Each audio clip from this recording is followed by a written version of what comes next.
Daddy's out of prison, the drums are done, and we are moving on to bass, baby.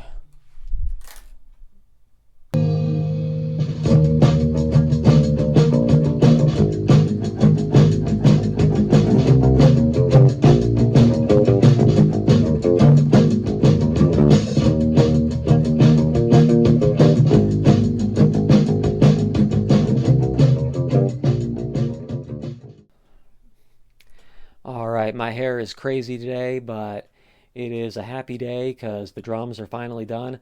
It's probably gonna still haunt me forever that the drums are pretty sloppy. You know, it is what it is. I'm just gonna be calling this stuff a no DAW demo, a no DAW demo. And you know, kind of the whole point of doing these songs at all is to get myself to a place where I can finally get into a real professional studio and really have a chance of, you know, getting this music out to the world. So, you know, with these songs that I'm making, I'm just trying to showcase what I can do. I'm not the best drummer in the world yet, but I'm going to put practicing the drums back into my regular routine and continue recording the drums for each one of these songs as we go. And I'm sure I'll get a lot better as we go.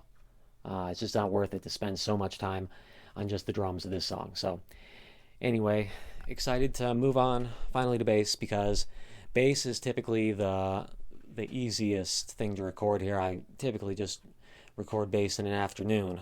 It's this really old, once again, instrument that really needs some work. But what I got to do right now is put some new strings on it, and then I'll be back. Okay, so I got the new strings on, and I'm just going to show you a little bit what I got going on here and how I am initially trying to EQ the bass to get it to sound not like crap. I'm mostly just using the bridge pickup here with a little bit of tone knob shifted on it, and then we're going in through here number H into track number 10 here. And on this machine I can EQ both the preamp here and the actual track itself.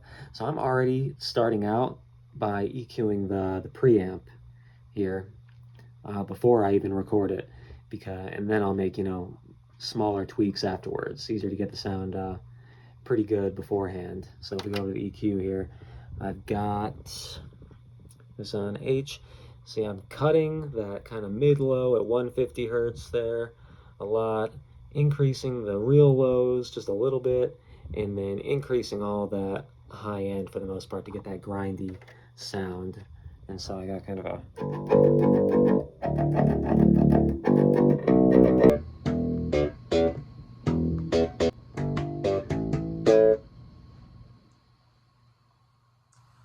Alrighty, so I haven't basically played bass since last summer, and yeah, see how it goes.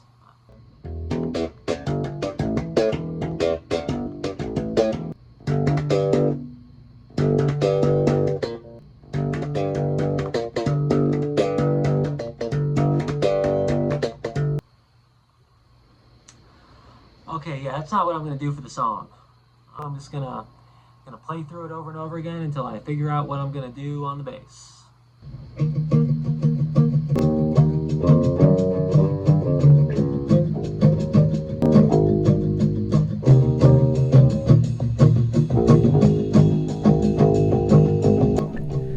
So I ended up having a pretty big burst of inspiration with this song while recording bass, which ended up changing the feel of the song dramatically in a couple areas.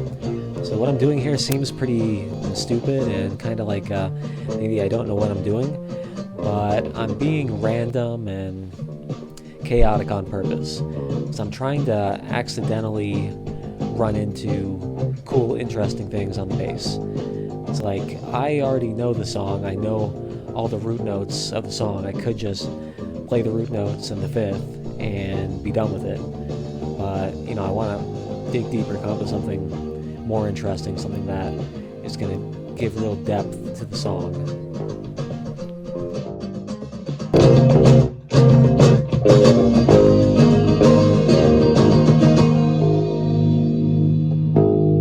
I know, and I wasn't recording when I just like started actually coming up with like a cool riff.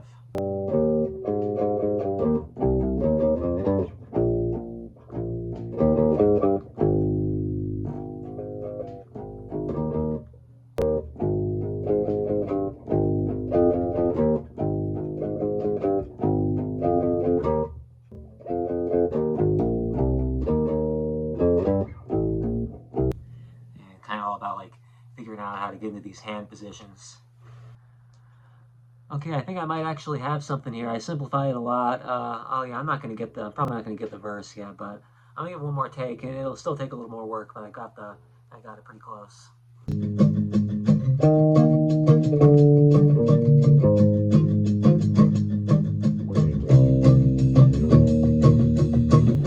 The biggest thing that changed this song was on what I like to call the after-chorus party. It's the part of the song where there's a catchy guitar riff after the chorus. It happens in a lot of my songs.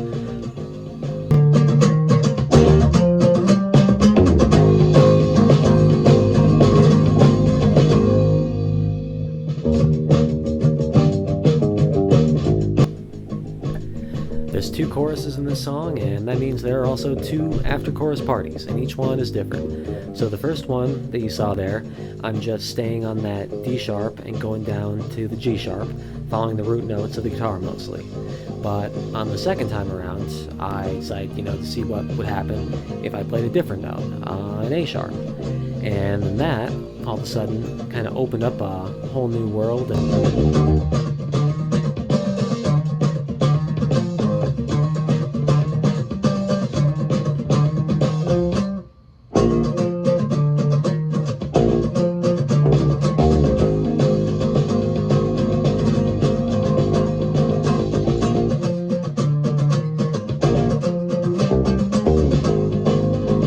Which led to me putting more electric guitars on both of those 2 after-chorus parties, and I ended up even writing some new lyrics for that second after-chorus party that I hadn't originally planned before. And I think it ended up becoming the best part of the song. It's really the punchline of the whole song.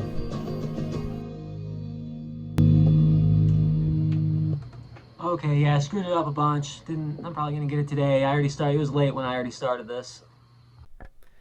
Alright, it is the next day. My arm was forcing me to stop last night, but I got on a pretty good burst of inspiration. I came up with something pretty cool for the bass. I've pretty much got the whole plan outlined now in my head, and I actually came up with something else new to add to the song at the end.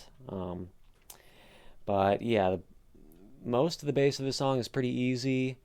It's just the second verse. The second verse of this song has been the toughest part for pretty much every element of it. So I'm gonna go here and try to get the bass down for everything else in the song, get it down, and then I'm just gonna work on that second verse separately.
Okay, got the bass done. Just took, about a day or so.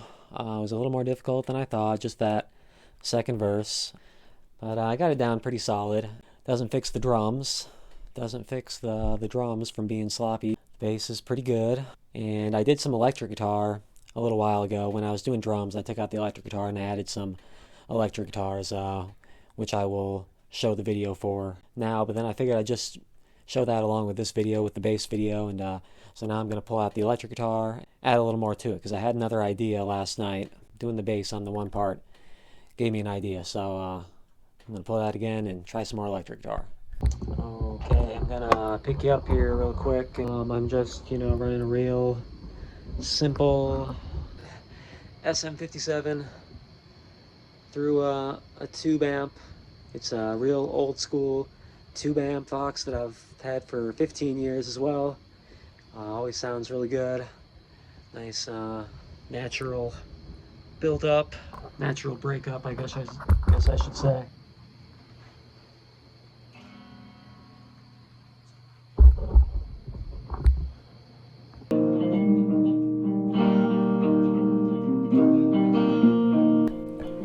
So here we're going back in time a little bit to around the time when I was recording the drums.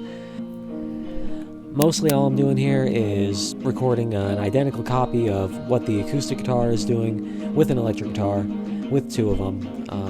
Two guitars, each panned out right and left. And I decided to try a little bit of like a country twang sound with one of the guitars this time. And these guitars are just to bolster the acoustic guitars that are already there, and just add a little bit more punch to certain areas of the song.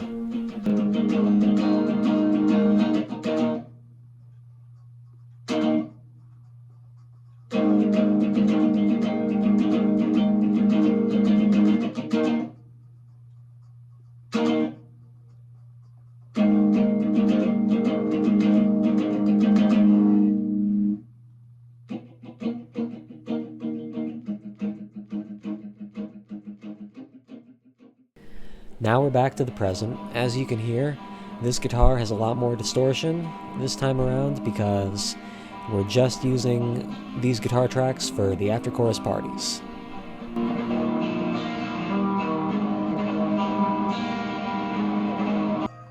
Alright, I want to just try to add something to the what I would call the after chorus party of the song. The riff at the end, after the chorus.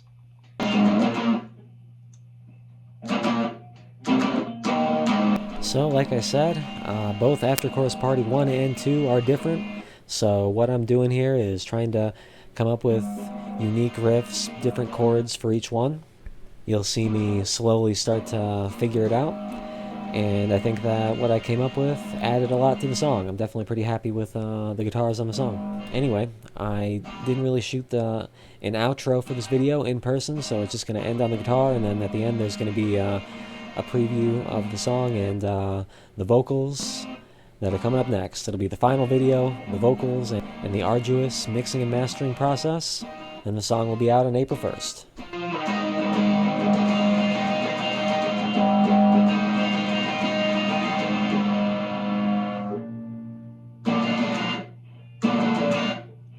Okay, I'm trying something. I still don't know if it's going to work.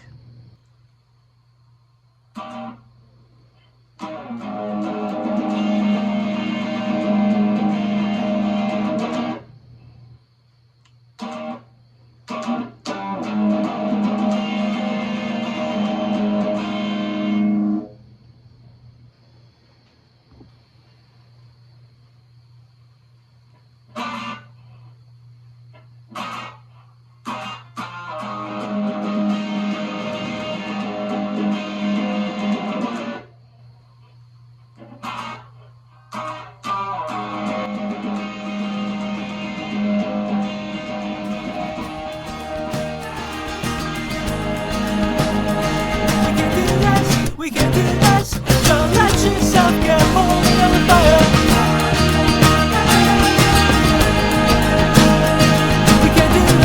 We can do this, you don't wanna watch everyone suffer.